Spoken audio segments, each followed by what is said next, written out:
Então, nesse vídeo, a gente vai falar sobre o deslocamento de um espelho plano, né? Tanto o movimento de translação quanto o movimento de rotação.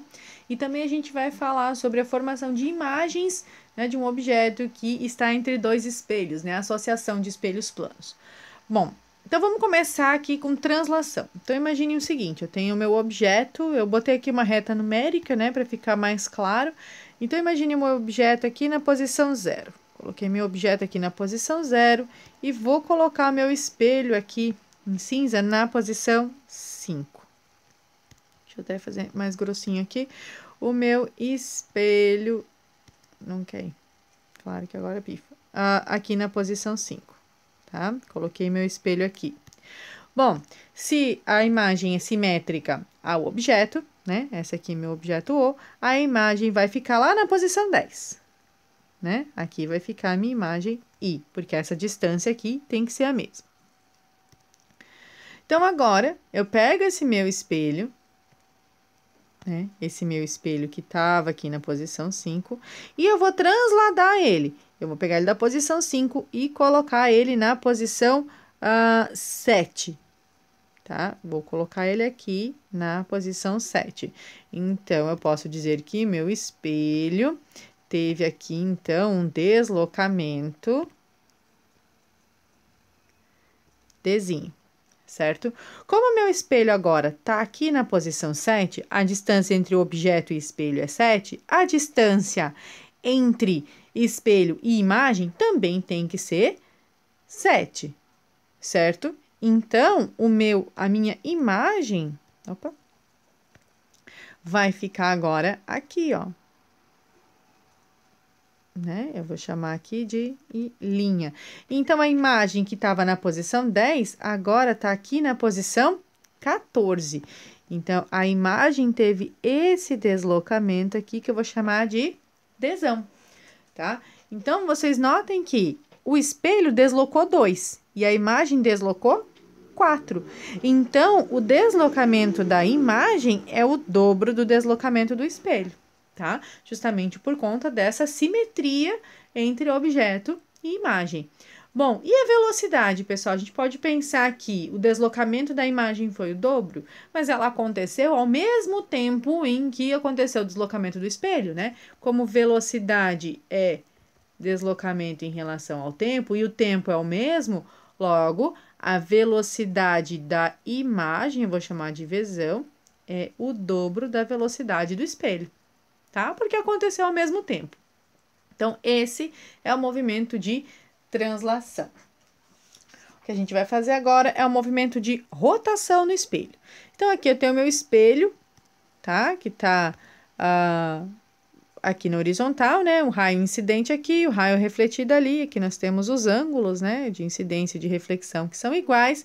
E eu vou pegar agora esse espelho e vou rotacioná-lo, ou seja, ele tá aqui e eu vou girar ele para cá. Esse aqui é meu ponto de rotação, tá? Eu vou rotacionar ele para cá.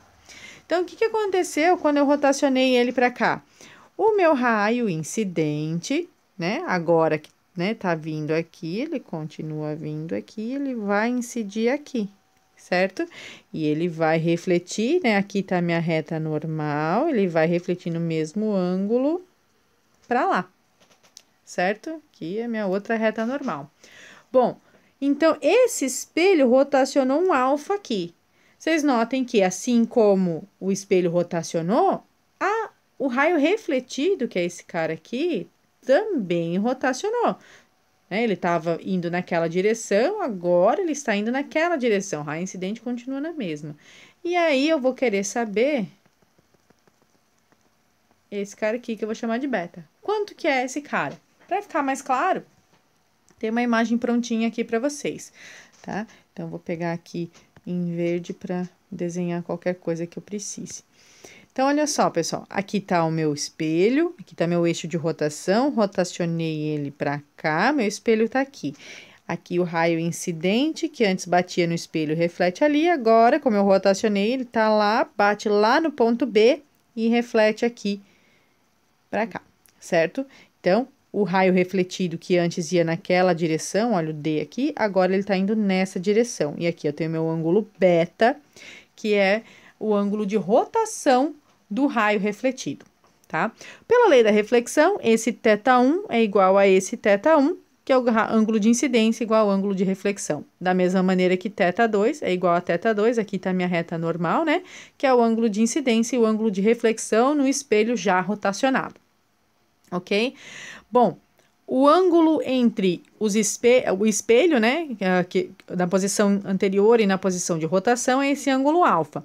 Como a reta normal é perpendicular ao espelho, pode ser que a reta normal que estava aqui, agora está aqui, também tem o ângulo alfa. Isso é muito importante da gente saber. Bom, agora a gente vai trabalhar com umas relações de triângulos, tá? Eu vou olhar para esse meu triângulo A, B e C. Esse triângulo aqui, ó, A, B e C. Esse θ2 é o meu ângulo externo. Então, para o triângulo A, B e C. Deixa eu apagar aqui o que eu fiz. Esse meu θ2 é o ângulo externo. E o θ2 é igual à soma dos dois ângulos internos opostos a ele, que é o alfa mais o θ1. Assim, eu chego que alfa é igual a θ2 mais o θ1. Vamos guardar esta informação aqui. Agora, eu vou olhar para o outro triângulo. Eu vou olhar para o triângulo A, B... Opa! A... Não era para carregar a imagem. A, B e D. Esse triângulo aqui, tá? Bom, desse triângulo A, B e D, o ângulo externo é 2θ2. Então, o 2θ2 é igual à soma dos dois ângulos internos opostos, né? Que é o beta mais o 2θ1. É o beta mais o 2θ1. Daqui eu posso tirar que o beta, que é o ângulo de rotação dos raios refletidos, é 2θ2 menos 2θ1. Vou colocar em evidência θ2 menos θ1. Quem é θ2? Ó, vou guardar, né? Mas a gente sabe que θ2 menos θ1, que era aqui o menos, eu botei mais sem querer, menos aqui. Esse cara aqui é justamente o alfa. Então, eu vou aqui fazer uma cor mais chamativa para vocês, que o beta é 2 vezes o alfa. Tá? É daqui que vem essa relação. Então, quem é o beta? É o ângulo de rotação do raio refletido. Quem é o alfa? É o ângulo de rotação do espelho. Ou seja, o raio refletido vai rotacionar 2 vezes mais do que o espelho, certo? Então, se eu rotacionar o espelho em 30 graus, o raio refletido, ou seja, a imagem, vai rotacionar aí 60 graus. Tá? Sempre o dobro aqui, de acordo com essa relação que eu mostrei para vocês. Muito bem.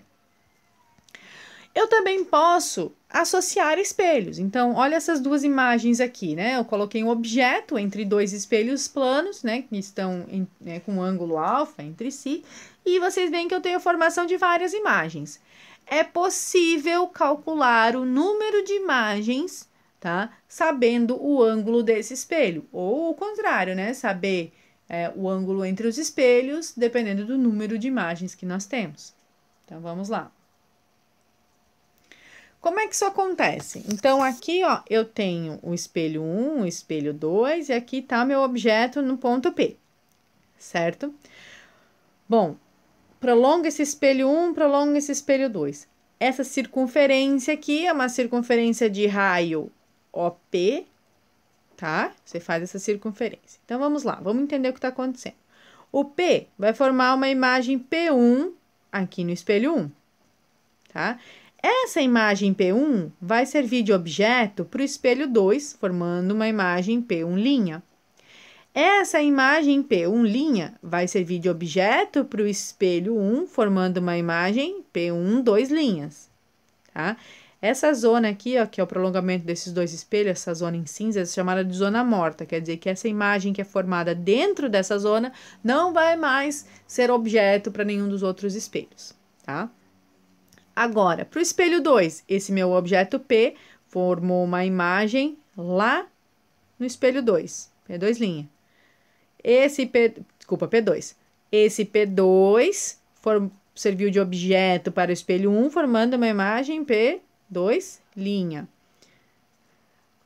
A imagem P2' serviu de objeto para o espelho 2 de novo, formando uma imagem P2, 2 linhas.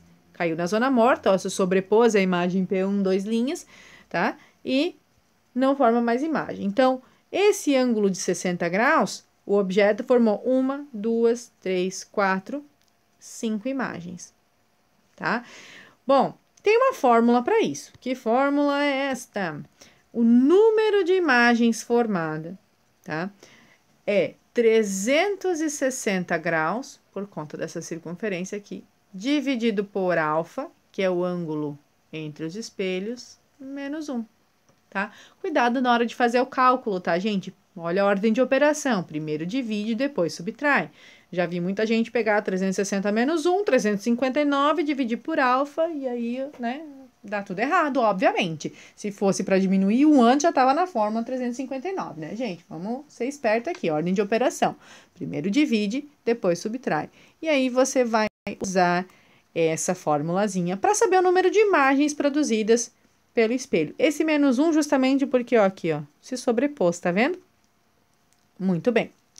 Importante, quando esta relação de 360 graus sobre alfa for um número par, esse cara aqui for um número par, a posição do objeto P pode estar em qualquer ponto aqui, tá? E essa fórmula vai ser válida, tá? Então, é isso que acontece. Agora, quando aquela relação 360 sobre alfa for um número ímpar, a fórmula só é válida se o objeto estiver no plano bissetor desse ângulo alfa, ou seja, só se corta bem no meio, só se estiver aqui, tá? Senão, a fórmula não é válida. Porém, normalmente os problemas trabalham já com o cara no plano bissetor, ou né, nada de complexo, ok? Mas é só bom saber que às vezes pode cair no vestibular alguma questão que é teórica e tal, e aí isso aqui vai ser importante, ok? Só um exemplozinho para vocês. Com 3 patinadores colocados entre 2 espelhos planos fixos, um diretor de cinema consegue uma cena em que são vistos no máximo 24 patinadores. Qual é o ângulo alfa entre esses 2 espelhos? Bom, o que a gente sabe é que desses 24 patinadores que estão sendo vistos, 3 são objetos. Então, de 24 patinadores, eu tenho 3 que são objetos, que são 3 patinadores reais, e os outros 21 são imagens, tá? Sendo assim, eu vou ter que cada um desses objetos produz 7 imagens, né? Então, 21 dividido por 7, eu vou ter... 21 dividido por 3 vai ser igual a 7. Então, eu sei que um objeto produz 7 imagens, certo? Então, para eu usar aquela fórmula, 360 dividido por alfa menos 1, esse número de imagens eu vou usar o 7, né? Porque isso aqui é para cada associação, para cada objeto. Então, 360 sobre alfa menos 1, esse menos 1 passa para lá mais, vai ficar 8.